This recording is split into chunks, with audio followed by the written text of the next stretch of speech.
All right. Part 3 is devoted just to meal planning.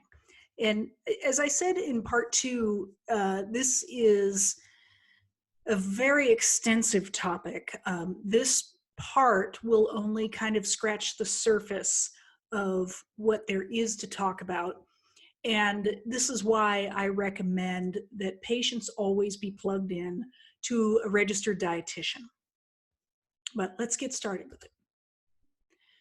So the American Diabetes Association, which has given us guidance about A1C targets and individualization of goals and exercise, also give us dietary goals. And they say that their goal is to promote and support healthful eating patterns, and with an emphasis on portion size. And we touched on this before, how that's such a big deal in the United States, where every restaurant is serving at least 2 portions, usually more than that. And even when you're buying packaged meals and other products, rarely are they single serving. We also want to address individual nutrition needs based on personal preferences, access, and willingness to make behavioral changes. And I'll underscore again that my philosophy when patients come to my office is, I got all the medicine in the world. I promise I can control your diabetes, but you have so much power to do so much more for yourself than I can do for you. So the more you are able to do, the less I have to do to you. And I think that's a pretty good deal. In the ADA, it wants to provide practical tools for day-to-day meal planning. And they do have a big recipe database. The question on everyone's mind, unequivocally, is what can I eat, or what can I not eat, I guess? How much of it can I eat? When can I eat? And what in God's name is a carb? So we will cover those things. All right, tools. Just like we have tools for checking blood sugar, we have tools for planning our meals. So first off is rate your plate. We'll go through that. Carbohydrate counting. Now, we can't go through the details of carbohydrate counting here because that is a large undertaking and deserves the attention of a diabetes educator or a registered dietitian to train yourself to do that math. Glycemic index, which we can go into, but is not the preferred approach. And then the art of reading food labels, which will have huge payoffs for you. Meal planning. Take into account when you plan your meals, what are your favorite foods? What's a healthy variety of stuff? What's your daily routine? And then, of course, consider your other medical problems. Some people have heart failure, kidney failure, other issues.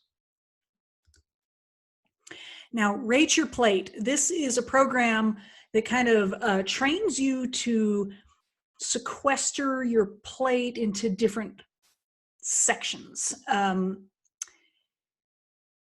We've divided in half, first of all, and half the plate should be filled with non-starchy vegetables. And those generally are the greens that we love so much. So salad, carrots are okay, green beans, spinach, kale, Brussels sprouts, those are my favorite.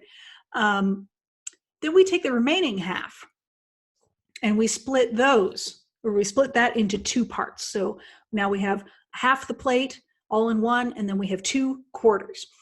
So 1/4 of the plate can be filled with basically starches, right? That's your rice, your noodles, potatoes, some of the sweet vegetables and fruits like peas or corn. And then the other quarter of the plate is filled with protein. Now, I personally am very plant-based. I have a very plant-based lifestyle. I recommend that to my patients. If they don't want plant-based exclusively, I recommend Mediterranean. So the point of protein is that it needs to be meat, poultry, fish, or if you're taking the non-animal-based diet approach, an acceptable plant-based protein. And these The protein sources can be myriad, but typically they are going to be things like mushrooms and things with pea protein. You know, the best example of pea protein is probably Beyond Meat or Morningstar meatless products. And, you know, since personally going to plant-based life, I've been very, very impressed with the products that are available. But the point of the quarter of your plate that belongs to proteins is they need to be lean proteins, lean meats. So your poultry, your chicken, if you're having ground beef, get the 90% lean ground beef, or choose your fish. Now, fatty fish is okay because fatty fish comes with other benefits, right? You get your cod liver oil, you get your salmon. These things all have omega-3s in them, and it's very beneficial for you. Portion sizes. Luckily, you've been God-given this hand that you can use to help guide yourself on your plate. So the fist. A closed fist is approximately a half a cup of things like lentils, quinoa, yams, sweet potato. Your open hand, just this part here, this is about the size and thickness, for that matter, of your protein serving. So, I mean, that's the other thing. When we go to the store in America and we want to buy chicken breasts, we get these enormous mutant-sized chicken breasts, which so grossly violates this principle of the hand-size portion of protein. Your index finger, this can be a measure for oil or any other fat sources. The finger to the knuckle, to that big joint knuckle there. That's how much you should have. Your thumb is a good yardstick for a serving of nut butter or raw nuts, okay? And then again with the closed fist, this is about a serving size of fruit. And so again, when we go to the grocery store in this country and you want to buy an apple, my God, the apples are almost about the size of your head. And we have no business eating apples that are that big. A normal apple is going to be about the size of your fist. You know, that's old school. I was at HEB the other day and I saw a gala apple that it was like looking at a globe. It was staggering how big it was. So remember, yeah, an apple is healthy, but if it's the size of New Hampshire, it's going to have about 1,000 calories in it, and we have to remember that. Timing of meals. We want to space out the meals, the snacks, and the desserts appropriately. And I use that term appropriately because, again, we have to individualize this. Individualize based on schedule and needs and athletics. Everyone is different, okay? When we're choosing to eat something for dessert, we want to give the main meal with its fiber and its protein enough time so that when we have introduced the dessert, we're not going to get this massive blood sugar spike. So waiting 1 to 1.5 hours after the main meal to eat whatever your dessert will be is helpful. Again, I always refer my patients to dietitian because it's an important tool to have in your toolbox. You need to be able to call on them if you need help. It's important that you understand what your BMI is. Your BMI is a ratio of height and weight that we use to guide, how much, is your weight appropriate? Do you need to lose weight? If so, how much? And so on. So we can use the BMI to determine how many carbs for a meal you should have. And so BMI is one way to do this, or you can also infer your number of carbs from the calories you should be having per meal. All right, food labels. This is gold, okay? This can be kind of complicated. It's not really intuitive to everybody. So serving size is up here. And probably more important than the serving size is the number of servings in that container, because this is so common. We buy something and we think, oh, this is probably, 1 or 2 servings maybe. Okay. And then you flip it over to the label and you're like, oh my God, there's 6 servings in this. And so that really underscores that measurement of what you're eating is really, really important. I'm a data-driven person, so my philosophy is weigh your food. You always get an accurate amount, but it's not reasonable for everybody. So looking at the serving size and how many of those servings are in that container, okay? Calories. When it comes to maintaining and losing weight, the calorie is king, right? There's actually a book called The Calorie King, and on his book, he says, carbs count, fat matters, but calories are king, because this is the energy that you are taking in. If you have too much energy going into your body's not stupid. It's not going to waste it. It's going to store it, and we store it as fat. All right. So you want to lose fat, you have to reduce your caloric intake. Let's go down to the carbs. So when we talk about carb restriction or carb counting, you become familiar with how many carbs are recommended per meal, how many carbs per day, and you'll understand in the context of your finger sticks or your glucose sensor how many carbs cause a blood sugar spike, So total carbs, this number, this first one, is the total amount of all carbohydrates contained in a single serving of this particular product. Now they give you a breakdown of fiber, because fiber is a type of carb, and then sugar. Okay, so we know that of these 18, 4 of them are fibers. So that leaves us with 14 grams to consider, and 1 of those is a sugar.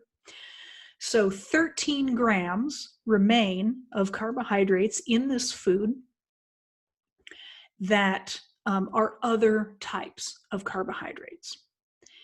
Now, if the product contains a sugar alcohol, and sugar alcohols are sweetener substitutes like xylitol or sorbitol, they will also be listed here.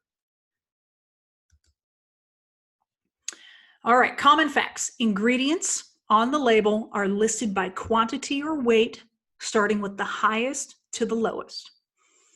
Scan the first 3 ingredients, because this is what you are going to be really eating in this thing.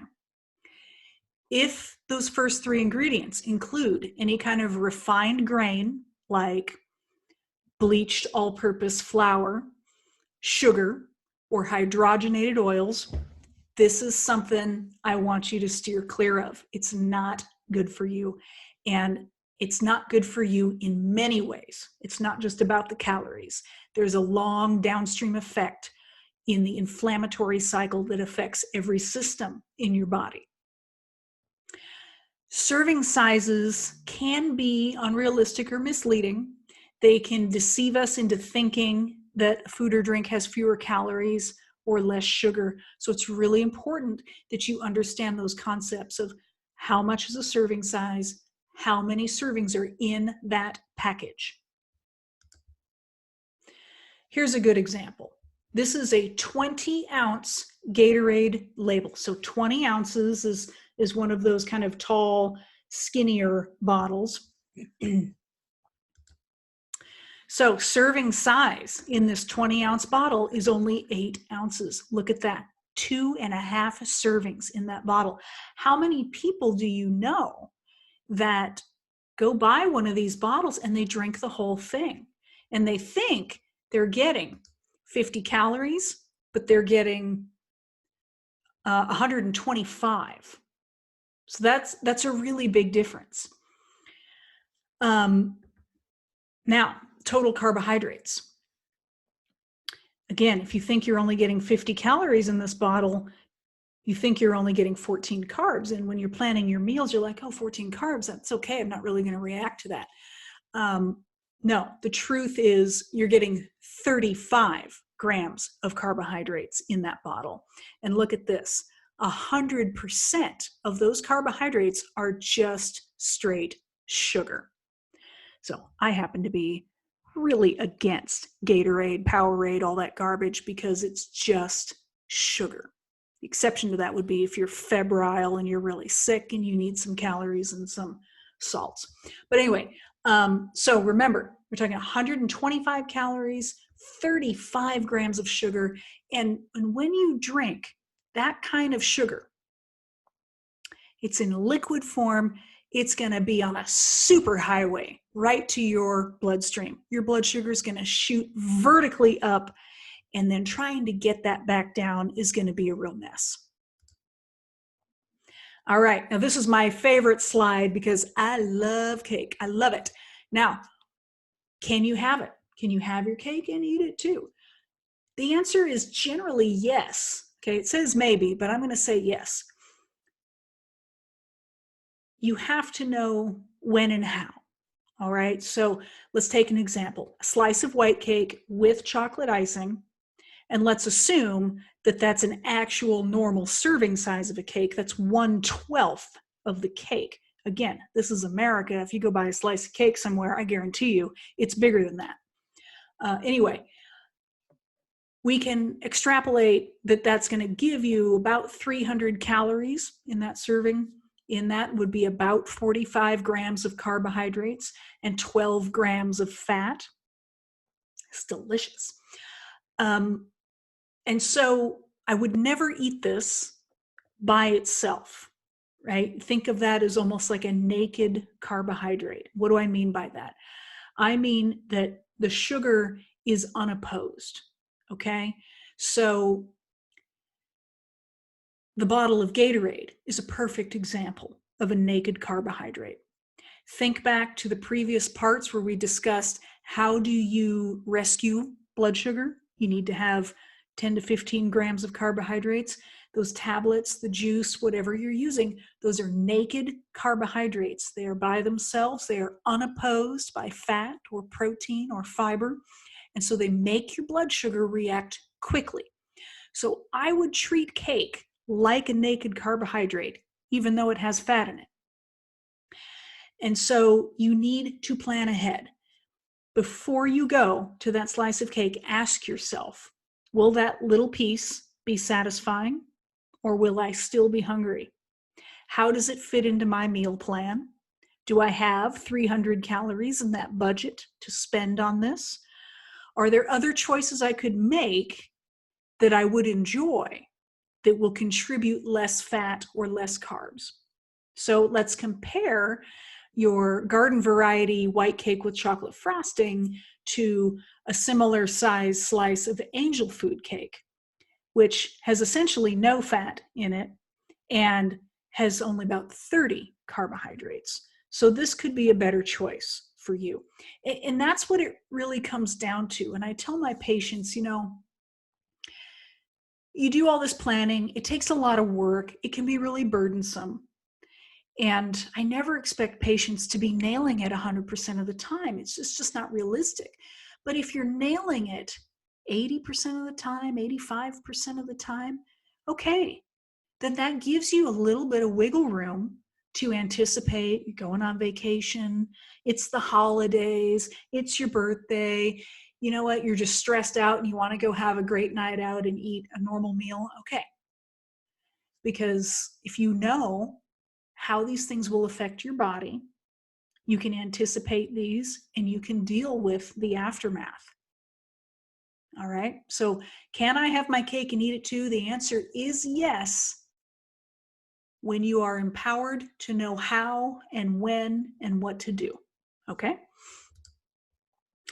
Life hacks for eating out, because we all eat out. Couple of things you can do. You can automatically pack half the meal up in a to-go box before even starting to eat. And that's probably a good time to pack it up because, like I said before, no restaurant in this country, and certainly not in Texas, is giving appropriate servings out. My husband and I, we split entrees. We share meals all the time, and that works really well for us. You can always order the child plate or the senior plate for whatever reason. Senior plates tend to have smaller serving sizes, so exploit that. Ask for double vegetables. And sometimes if we're at like a Thai place or something, I will say, just give me double broccoli and no rice. And that works really well for me. If you're going to get salad dressings, condiments, or sauces, it's best if you can have them on the side in their own little cup so that you get to control how much of that goes onto your food. Always try to avoid anything that's got added butter, etc. And that can be challenging because they sneak butter onto things all the time. We went to a steakhouse not that long ago, and I thought, oh, this sounds good. I haven't had a steak in a long time. I'm going to enjoy this. And when it came, it was sizzling. And at first glance, I thought, okay. But then I looked at it and I realized they had mopped it in butter. And if I had known that, I would have said, please, for God's sake, don't put butter on this. It's already got enough saturated fat on it because it's delicious by itself.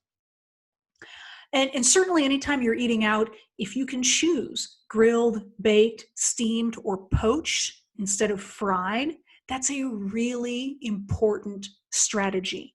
Okay. It's really hard to eat out in the state of Texas because they fry everything, even like delicious things that don't need to be fried, like okra. They fry it. I don't get it. Okay. ADA is coming to our rescue with more tips. We talked about goal setting last time. This is important that you always keep your nutritional goals in mind, that everywhere you go, any place you eat out, you're dining with that context. What are my nutritional goals? Make a reservation for your usual meal time. If the meal time has to be delayed for any reason, you should consider eating a balanced snack high in fiber so that you don't get hungry and you're not more likely to overeat when you do go have your meal. Always ask these questions. What's in the dish? Can we avoid extra butter or oil? Can you avoid adding salt when cooking? Can you bring sauces, gravy, dressings on the side? It's always a good move to politely decline foods being on the table that will be in your way. And by that, I mean those delicious breadsticks or the chips that are so delicious. If I tell them not to bring those, I don't miss them. If they are on the table and I can see them and smell them and other people at the table are eating them, then it irritates me. So do yourself a favor, think ahead. It's okay to say no. Always ask, can you substitute something? Instead of fries, can you get veggies? Can you get a salad? Or ask them if they offer a lower calorie version. So we talked about how Tex-Mex is a staple in our Texas society here, and it was important for me to have slides that offer you some life hacks for dealing with that. So really simple things, and I have done this in my own life. When they ask you, what tortillas do you want? Say corn. Corn tortillas will have fewer carbs than flour. Don't add butter to chips or tortillas. Make sure that they're giving these things to you dry. When you are choosing your beans for your side, you want to choose black beans, barocha beans, charro beans, or whole beans instead of refried beans. Refried beans are delicious, but they are so full of lard. We had spoken earlier about the role of cheese, and you want to reduce cheese at every opportunity because it's very calorically dense. And the same goes for chili, guacamole, sour cream. I set up a rule for myself at the table that I only want my meal to have one of those things. So I will say, oh, I'll have the enchiladas. Please, no rice, only beans, and no sour cream, only guacamole, and no cheese. Okay. And I find that that's very effective. Again, if it's not on the plate, I tend to not miss it. If it is on the plate, it's really hard to leave it alone. So let's look at this meal here on the side. You know, you have 5 tortilla chips. Who eats 5 tortilla chips? Nobody eats just 5 tortilla chips. People eat bowls of tortilla chips. But 5 tortilla chips is going to have about 14 grams of carb in it. That half cup of Mexican rice, which nobody ever gets a half cup on their plate. They get like 1 to 2 cups, it seems. It's 24 grams. It's pretty dense. And a half cup of the beans, again, another 20 grams. This is probably more like a cup on an actual restaurant's platter. And then the 2 chicken enchiladas all together, that's only 24 grams. That's a pretty good deal. But if you add all this stuff up, that's 82 grams total. And I think that this is a large underestimate. Okay. I think if you go to your average Tex-Mex kind of restaurant in this town, it's really easy to come away from that meal with 150 carbs. Really easy. So let's consider an alternative. And this, I think, is equally delicious. I picked up this habit when I was living in California. 3 street tacos, right? They're made of corn tortillas. It's about 14, 15 grams of carbs per tortilla. They got onions, cilantro, cabbage, lime juice, hot sauce, very filling. And again, if I don't have chips sitting by me, I don't care. I don't need them. This is delicious. 2 or 3 of these things are quite filling, and this is 51 carbs. Very reasonable for a meal. Italian food. Oh, the burden of not eating pasta like we used to eat. Again, I love this cartoon. I'm going to order a broiled skinless chicken breast, but I want you to bring me lasagna and garlic bread by mistake. Yes, thank you. So, servings of pasta or bread can be 3 to 6 times your daily recommended amount. And again, these are entrees that are likely to have cream, butter, cheese, sausage, or other fatty meats. Always make it a habit. Ask for your salad dressing on the side. Don't add oil, butter, or margarine to the bread. This is hard. It's very hard to do. So let's take an example menu from Olive Garden, meal 1 and meal 2. Let's start with meal 1. So let's see, we have an appetizer, smoked mozzarella fonduta, some breadsticks. That's 2 breadsticks. Maybe that's an accurate estimate. Okay, 50 carbs. There we have dinner entree. We had their salad. Pretty good, only 12 carbs in their salad. And then whole wheat linguine with grilled chicken. That's 82 carbs on that pasta component, none for the chicken to speak of. We had some white wine, not so bad, 16 carbs in 2 glasses, and then some water. Okay. What does that add up to?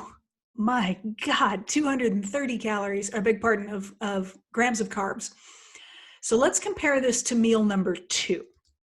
All right, stuffed mushrooms. Not bad, 13 carbs, great. Breadsticks, we only have 1, so 25 carbs. Again, with the salad, only 13. Citrus chicken Sorrento, 36 carbs. That's almost a third of the other meal. Then we kept it at 1 glass of white wine. That's 8 carbs and water. Look at that. Less than half, significantly less than half of the previous meal. But look at all this. I mean, this is a lot of food. So nobody goes hungry. It's just about making better choices. Okay, Asian foods. Listen, I'm a fan of pho and sushi and Thai. I love it all. Oh, and ramen. But here are some hacks. Always avoid buffets. And I underscore, no matter what, everybody should avoid buffets. And the reason is because you don't really have a good appreciation for exactly how much is going in your mouth. Because it's all just a large it's all large trough. There's just food everywhere. Monitor rice and noodle portions. Again, I try to ask them to substitute some steamed vegetable for the rice, and I tend to not miss it. Be a carb detective. Ask what's in the food. What's that sauce made out of? What's that made out of? What's on here? It's probably a good idea in most cases on the Asian menus to skip foods that have a large amount of sauce, because they tend to be sweet and savory. And I think personally, it's just not worth the carb load. And the other thing to know about Asian food, well, I would say about any restaurant food, probably one meal is going to have your entire day's worth of sodium. So if you are dealing with high blood pressure, decreasing the amount of sodium you take in is a way of trying to help handle that with your lifestyle. So what kind of choices can we make instead with Asian menus? Small soup, hot and sour soup, egg flour soup, or clear soup. These are delicious. They're so good. Now they can be high in sodium, but it's nice to kind of fill up on some liquid before the entree comes. Always opt for steamed veggies. Choose steamed rice instead of fried rice. Choose brown rice instead of white rice, or opt for no rice at all if you can. Rice is another thing that seems to come in a giant bowl on these restaurants. And so it's kind of important that you set a boundary for yourself, like you take one spoonful of the rice and you push the rest of it away. Or you put half the rice in the to-go box and you only eat what's left on the table. And then, a lot of the Asian dishes, they do tend to fry things, and there's lots of entrees with nuts like cashew chicken. And so ask, is it fried? Is it stir-fried? Is it steamed? You're trying to opt for things that are steamed or baked. Southern foods. Here we are in one of the major states for eating Southern comfort foods. And basically all Southern food is a cardiovascular disaster. So we just want to try and mitigate the damage. And remember what I said, you try to be on point 80, 85% of the time, account for holidays, account for special occasions. But when you're eating Southern foods, watch out for anything that's cooked in bacon grease, anything that's cooked in butter, contains butter in the mix. Portion sizes, again, always watching portion sizes. Remember using your hand and all of the different parts of your hand that help you understand how much you're eating. Now with mac and cheese, boy, we got carbs on one end and we got a ton of fat on the other. So what can you do? Keep that portion control to the minimum amount, okay? That goes for mac and cheese, breads, potatoes, usually beans, and you always want to try and fill up on veggies first. If there are green beans offered, eat a ton of green beans and a small amount of fried chicken and mac and cheese. If there's collard greens available, eat that first. Try and fill up on the greens as much as you can. Now, fast food. So it's really easy for any fast food meal to break the 1,000 calorie mark. You can try to substitute. Some places will let you substitute for healthier versions. They won't give you fries, they'll give you apple slices or something.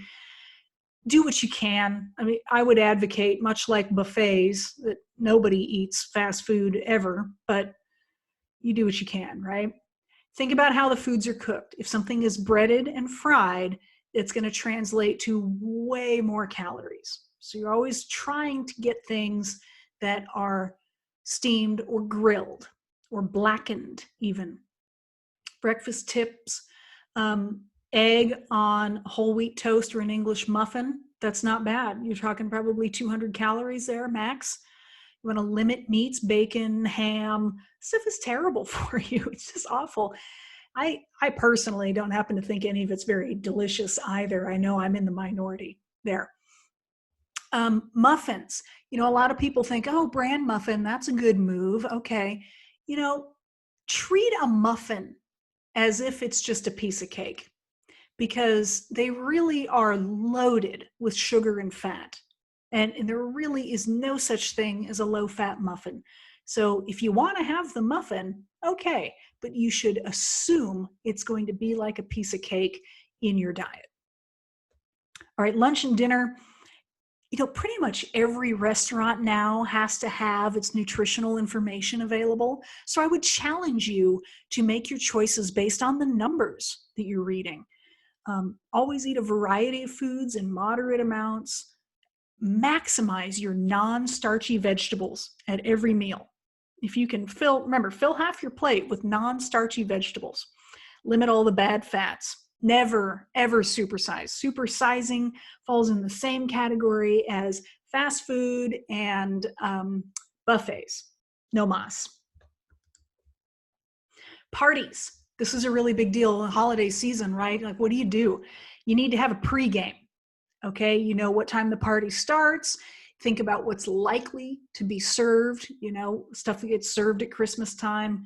It's usually really heavy on the baked goods, and the stuff that's not baked tends to be lots of cream-based dips and such things. So your pregame is designed to make sure that you do not arrive hungry, right? So you're going to have something ahead of time that's high in fiber. It's going to make you feel comfortably full so that when you get there, you're not going to just browse and graze and pile up your little cocktail plate over and over and over again. Okay, again, you have a taste of the things that you love the most, and it's okay. You really don't miss out on the experience. You can always offer to bring the host something that's more healthy, cut vegetables or some kind of side like a salad that would be beneficial for you. And, this is another good reason why we have these continuous glucose sensors, because when you're at this party, you're going to know what's happening. If you have a Dexcom, it's going to alert you if you're rising too high or too fast. Similarly, if you're crashing down, it's going to alert you. Okay? So this is why I think that everybody deserves to have a CGM, because the benefit is so huge. You get to see what happens to your body in real time. Avoid overeating. Yeah, nibbling, grazing, browsing, it's easy to overeat. Using a small plate helps, because it kind of tricks your brain a little bit into thinking you're eating more than you are. When you keep food in the kitchen, it's not in other parts of the house, it's easier to avoid eating it. Again, prioritize your favorite things. Have a little taste of your favorite things, then you feel like you're not missing out. If you choose as a coping strategy to go last in the buffet line at whatever party you're at, then you will by virtue not have as much stuff to eat. It's a good strategy. Limiting alcohol and sugary beverages. There's two reasons to limit alcohol. Alcohol can have a lot of calories and carbs, but maybe more importantly, if you have too much alcohol, you can become an uninhibited eater. And you think, oh, it won't matter. You're not even thinking about it. You may not even be conscious of what you're putting in your mouth. So go easy on the alcohol. And then socialize. The more you socialize, you're busy talking to people, the less you can put in your mouth. It helps you meet your goals. Keeping a food diary. I love food diaries. I love it when patients bring food diaries. It's really much easier to troubleshoot if we have it on paper. So a 2008 study in the American Journal of Preventive Medicine found that the more food records that people kept, the more weight that they lost, because it creates awareness. Now, I don't care where your journal is. If it's something you keep in a note on your phone or you keep it on a piece of paper, it's good. What does matter is that you're writing in it as you go. You're recording your meal at the time you're having the meal or right afterward. You take notes about the things you like or don't like, and then you're watching your trends. Once you know what your trends are, you can react appropriately. And none of this matters at all if you don't tell the truth. So if it touches your lips, it goes on paper. You have to record it. And every doctor you ever go see will rejoice when you bring them a food diary. We love it. Okay, food choices. The backbone of good food choices is always going to be your non-starchy vegetables, limitation of fried foods, be picky about casseroles. If you like to make casseroles, that's awesome. There are lots of ways to modify recipes to make them more conducive to a healthy diabetes lifestyle. Trimming extra fat off the meat, buying meat that is lower in fat, it's more lean. You can have dessert, practice moderation, modify your favorite dessert recipes, reduce those carbs, reduce those calories. Focus on holiday-specific foods, things that you need to feel like you're having that experience for that holiday time, and small amounts, right? Small amounts, you're not missing out. Okay, let's talk about free foods. Free foods are awesome. You can eat these things till the cows come home. You don't have to count them because they're so low in calories and carbohydrates. Bouillon, broth, this is why we cared about soups in the Asian menus. Carbonated or mineral water, club soda, coffee and tea without milk or cream in it, right? Black coffee and tea. Diet soft drinks. Now, there's a caveat to these. Any beverage that is sugar-free is likely to contain either aspartame, sucralose or Splenda, or one of the sugar alcohols. And these things carry with them their own risks. It's true that they do not cause blood sugar spikes, but they are so sweet. These artificial sweeteners are many times sweeter than normal sugar. And so if you're constantly drinking these sugar-free beverages, you become accustomed to that kind of sweetness. And so we've actually found that people who drink diet beverages do not lose weight. And one of the reasons is because they get used to things being that sweet that they end up eating more of other things in order to meet that threshold of flavor. Okay? So, if you don't make insulin, Diet Coke is part of your life, or Crystal Light, or something else that's sugar-free. Same with tonic water or these other mixers. Jellos and hard candies are sugar-free, okay? But you do need to know what happens when you do consume the artificial sweeteners. Jams and jellies, yeah, you can buy light ones, low sugar ones. You can buy ones that are made from no added sugars, just the sugar that comes in the fruit.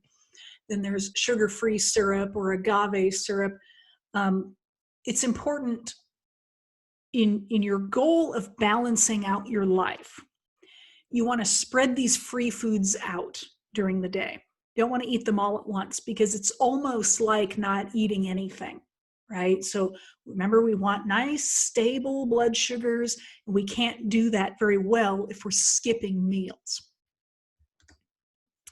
Sugar, we're all addicted to it. It's all terrible for us. So according to the American Heart Association, the maximum amount of added sugar per day for men is 150 calories or 37.5 grams, and for women, 100 calories or 25 grams. Sugar gives us tons of calories, zero nutrients. So how do you decide, what sugar is good and what sugar is bad? Well, sugar is sugar, okay?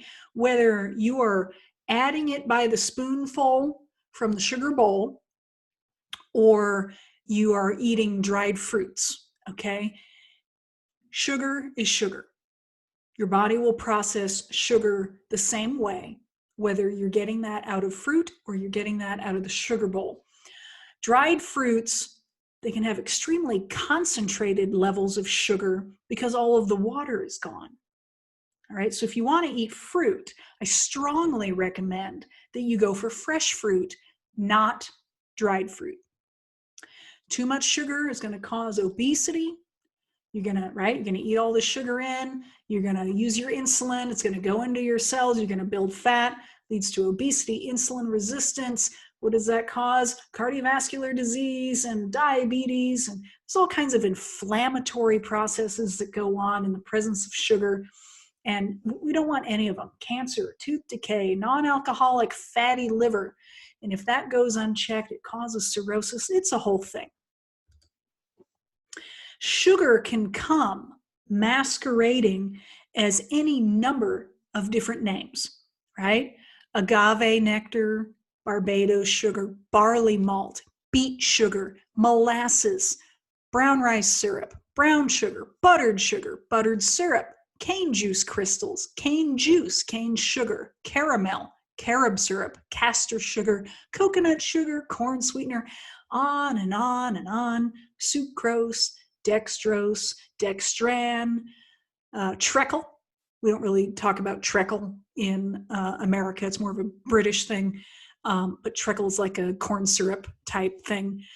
Ethyl maltol, fructose, galactose, lactose, maltose, maple syrup, oat syrup.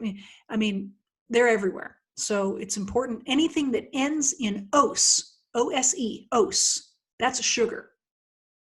Anything that ends in all, like sorbitol or xylitol, those are sugar alcohols. And here we are at sugar alcohols. These are sugar replacers. We've talked about them a few times. Long history of use. They've been around for a very long time. They are neither a true sugar by chemical construction, nor are they really an alcohol, but they are sweet. They do occur naturally in a wide variety of fruits and vegetables.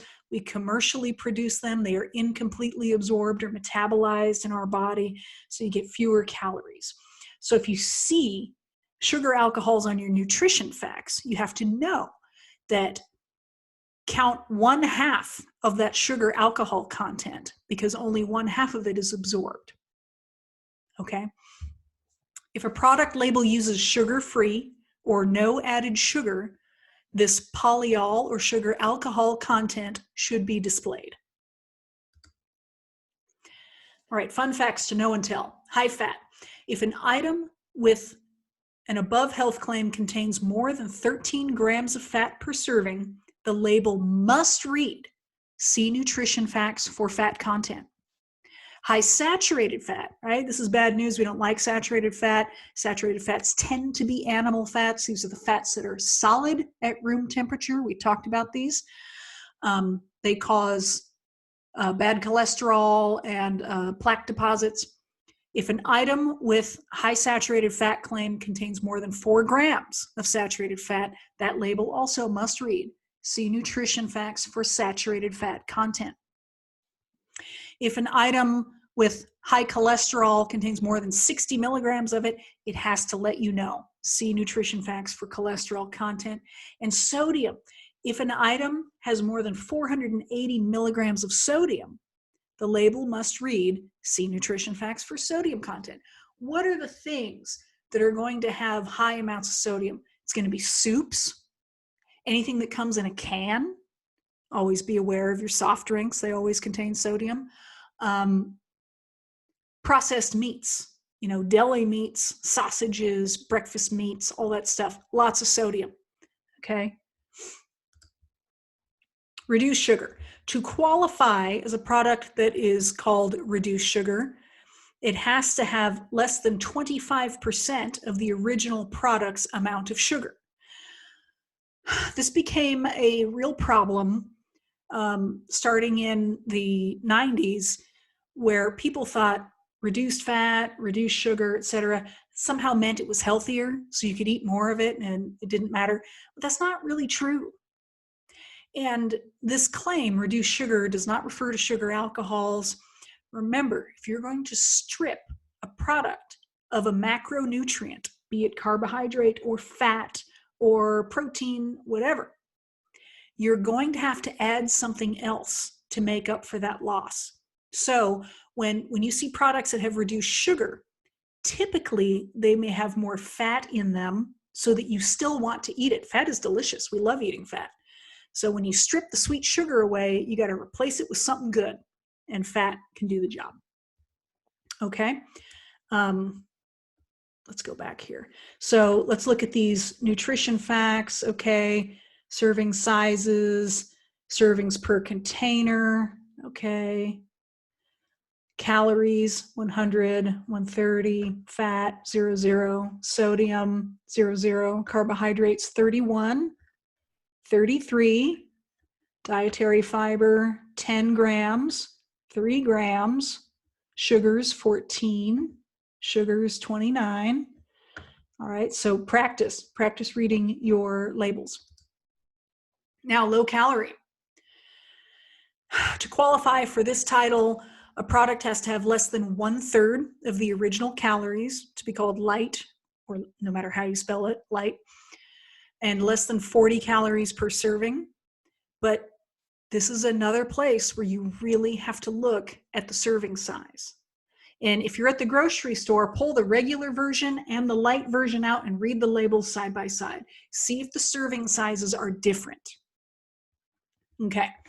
So here are some claims that you can review kind of in your own time, and how they're defined by their calorie contents. And let's go to reduce fat.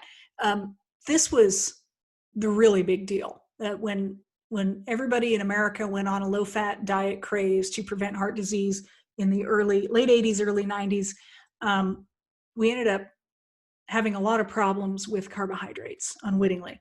So reduced fat means is at least 25% less fat than that original product. You can still have a ton of fat in it. So just, you need to read the label. It can be unhealthier than the original because, again, you're stripping the fat out, delicious, yummy fat, and you have to replace it with something or nobody's going to eat it. So it tends to get replaced with sugar and or salt. So let's look at Skippy. Let's start with the reduced fat one. Okay, one serving size is 2 tablespoons. Servings per container, 14, okay. 190 calories, 12 fats, good, okay. Carbohydrates, 14, 2 fibers, 4 sugars, 7 proteins, good. Now let's compare this to the regular old Skippy. So nice, it's the same serving size. I beg pardon, no, it's not. It's a 2-gram difference in the serving size, which underscores my interest in weighing servings of food rather than measuring volume. So there's a small difference in the number of servings per container. Look at this. The calorie count is the same. You remember what I said? Fat matters, carbs count, but calories are king. All right, so strike number 1 against reduced fat Skippy being beneficial for us. Let's go to the fat. Now, 12 grams of fat in that reduced Skippy, 17 in the full fat Skippy. Interesting, not that dramatic of a difference. Okay, cholesterol, sodium, all right, carbohydrates. Look at this. 14 grams of carbs in the reduced fat Skippy. There is half that number of carbs in the regular Skippy. Okay, that's a really big deal to somebody who's on insulin. Okay, 2 fibers, that's good. We like that about nut butters, you get fiber in them. Sugars, really not so different. All right, look, they added some sugar here and there's a little bit of sugar. Anyway, protein is the same. Okay, so think about, if you're looking at these things side by side in the grocery store and you're trying to figure out which one to buy, which one would you buy? I would buy the regular. It's probably cheaper too, okay? Because I'm unimpressed with the low fat component. I care about those calories. I care about those carbohydrates more. Oh, and this just highlights everything. Okay. Fat-free products. So those are defined as a product that has less than 1/2 gram of total fat for its given serving size. They typically have less taste. And so, right, to make it palatable to the public, and what are we doing? We're adding stuff back in. We're adding in sugar, flour, thickeners, salt, you know. It's kind of another thing about our perception of sweet and savory. When a food is less satisfying, when its flavor is blunted, we tend to eat more. of it. And so this goes back to our discussion about artificial sweeteners being so much sweeter than regular sugar. So we end up wanting to eat more and more and more of other foods. Use these products wisely. It can be more beneficial to eat a smaller serving size of the original product, which I think we underscored really well with the peanut butter example. So let's examine a choice between delicious frozen treats. We have our Skinny Cow on one side and our Klondike on the other. So we want to decide which one would we choose. All right, so 150 calories, 180 calories, so 30 calorie difference. Okay, fat, about 1/2 the fat in the Skinny Cow. Carbs, look at the carbs. My God, they're essentially the same. The only real benefit here is that you get a little bit of fiber in the Skinny Cow, which can help blunt a blood sugar response. But you really have to kind of look at this as it's largely a push. Which one would you choose? The caloric load is not significantly different. The fat load is, it's 50% less fat. Okay, that might be important. There's a lot less saturated fat in the Skinny Cow. But the carbs, as a diabetes patient, carbs tend to kind of rule your life. And so you could pick either or. All right, general sage wisdom for anybody, whether you have diabetes or not, is to avoid food products that contain ingredients that are unfamiliar or unpronounceable, and products that have a list of ingredients greater than 5. Anytime you are reading a label and you see the words high fructose corn syrup or you see partially hydrogenated soybean oil, put it back. Find something else, because you are harming your body in the long run with those products, okay? None of these characteristics, not even the last one, is necessarily harmful in and of itself, but all of them are reliable markers for foods that have been highly processed to the point where they may no longer be what they purport to be. They have crossed over from foods to food products, and that underscores my reasoning that if you're reading that stuff, put it back. This is not a nutritive item. This is a harmful item, okay? So that concludes part 3 about meals. We're going to come back and do part 4, talking about complications and prevention. And we'll see you then.